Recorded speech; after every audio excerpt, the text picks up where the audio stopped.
Welcome to ATB TV here at Burren Beat, and as you can probably hear, it's pouring rain, and we've been here at the trials this morning on Thursday. And Brian, you're shivering. Yeah, a little bit cold today, Darren, but I've got the Collingwood jacket on, so I'm on the right wavelength. On the right wavelength, eh? Righto.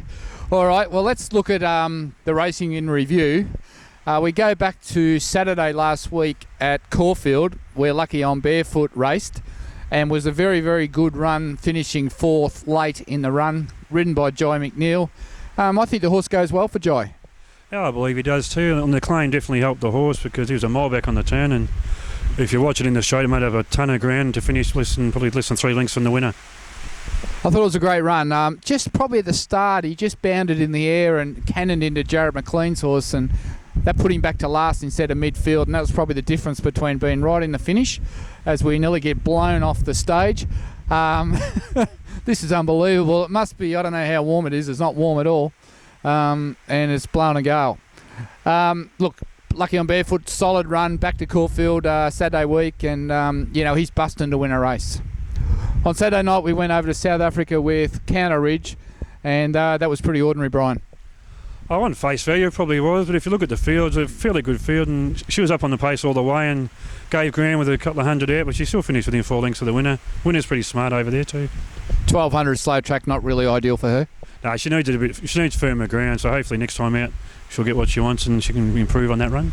And you're telling me there's no next time with trainer Frank Robertson and Counter Ridge?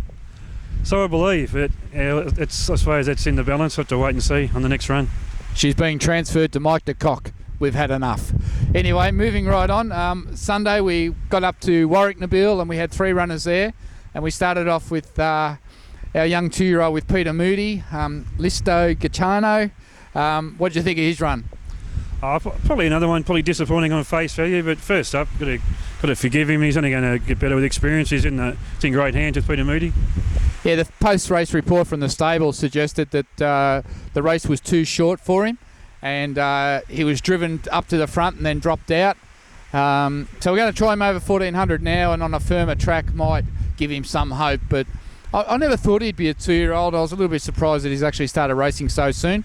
But the Bellasprees are better with age, so we keep our fingers crossed and just see what comes out of his next start.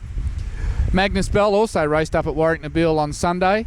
And look, she was travelling very nicely, but got smashed up on the corner, Brian, and she was totally out of the race. Now, did you see that one? I did see that one, and you really have to forget the run because when she had a chance to get into the race, it was just so smashed and went backwards, and she was basically out of it from there. But she also needs to get her own way in front. Hopefully next time out that'll happen. She's off to Pakenham now, which is a noted leaders track, so maybe there's some chance she can do something there. And then, of course, Saintly Therese finally drew a half-reasonable gate and got the money, and I thought it was quite a good run. Yeah, good run, and it's a well-deserved win for this horse too. She's been thereabouts, and just when you think she's not going to win, she wins. So it's a great job. Very pleasing. She's a genuine wet tracker. Hopefully she can put a couple together, so you'll see her at Ballarat at the end of the month on the 31st. Then we went down to Sandown, and Mum Biley was in. She's been, I wouldn't say she's been disappointing. She's just been around the money without winning, and once again, she was ridden back this time in the field, which I was happier about, but she only finished 4th, and she never looked like the winner. No, as you say, she's ridden differently. She ran home really strongly, but I think the horses that beat her were just better than her on the day. So you get that, but I thought the run was a lot better than the last time, considering she had to do a bit of work, and she still ran home very strongly at the end. I'm just watching my camera case blow 100 metres across the paddock here, so I'll be running to get that once this is finished. Mum Biley around the money, but we'd really want to see her win a race shortly. And then on what happened after that? I know something happened. It's just escaped me memory at the moment. I think we had more bubbly yesterday at Darwin, and if anyone's actually seen the run, I'll let Darren explain what happened. Well, I don't really know what happened.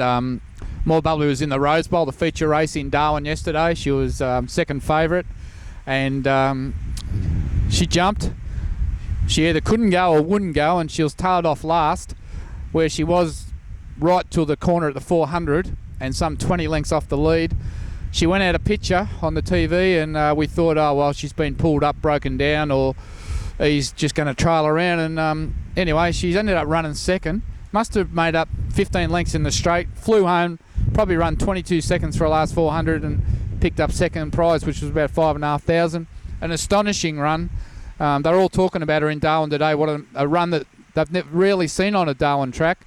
So she might have resented the kickback, Brian, or she might have just been down out and looking for a mile. So we'll take her on Darwin Cup now over 1,600, and hopefully she can be in the race. Yeah, well, hopefully she fixes her problem of getting out slow, but as you say, I think last week, I think she got a little bit in the face and she might have just been a little bit stage fright as she jumped out. All right, that's the racing roundup. So looking forward, we haven't got a lot of runners, but we're looking towards Singapore now on Sunday night with Lucky Lion, and he must be ready to win, do you think? Well, he's due for a change of luck. It was a pretty good run last time, and he's drawn okay in this race, and it's a maiden. I think it's a slightly lesser class than last time, so I would expect him to go very well. He'll get mine. It's freezing here. It must be, I don't know, let's say it's 5 degrees and wet. The brain's frozen. So we're looking also on Monday at Echuca. Edge of Storms engaged, and he's probably going to need this run. I think third up will be his go. Spoke to Darren Weir today, and he's fairly happy with the horse. Actually, Edge of Storm's probably the aim and bet this week at the moment. So, but yeah, he's happy with the horse. He's had a couple of runs this time in. If he can get ground to suit and a good draw, he'll be pretty hard to beat. Now, Brian, we're getting closer to Darwin Cup.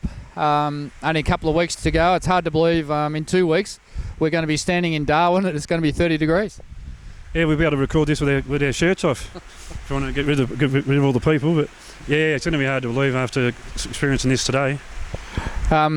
We expect to have Rock Jester and More Bubbly running on Cup Day up there, and as you know, we've got our harbour cruise on the Friday night for anyone who wants to join us.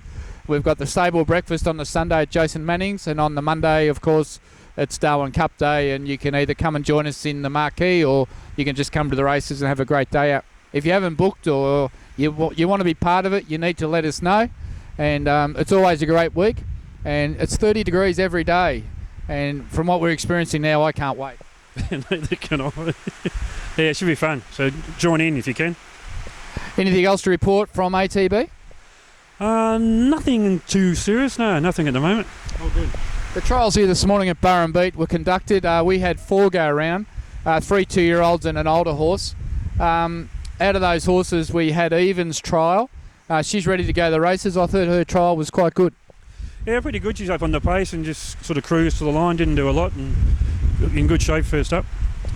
The 2-year-olds, we had the Chestnut filly by Harada's son, Jen Y, go around. Her trial was okay. Yeah, well, she's basically just out for a gallop today to sort of get used to the barriers and get used to the race course, so she'll improve on that. And the last 2 were the Henny Hughes filly and the Pentai filly. There was only 4 in that trial. What Darren tends to do to help him is he'll have 3 2-year-olds in the trial, and then he'll put an older horse in there as a bit of a exercise so that they can get to follow that horse around. And I thought their trials were just okay. They just may need one more trial and go to the paddock. Yeah, there's trials here again next month, so I think Darren said they're going to go around there as well, and had a few owners out here today to look at the horse. It was really good. All right, so from a wet, cold, soggy Burrenbeat, very quiet week on the track, but let's kick home Lucky Lion, and let's see, Brian, if we can just be on the same wavelength. I dare say we will if she gets home. Until next week, all the best. Cheers.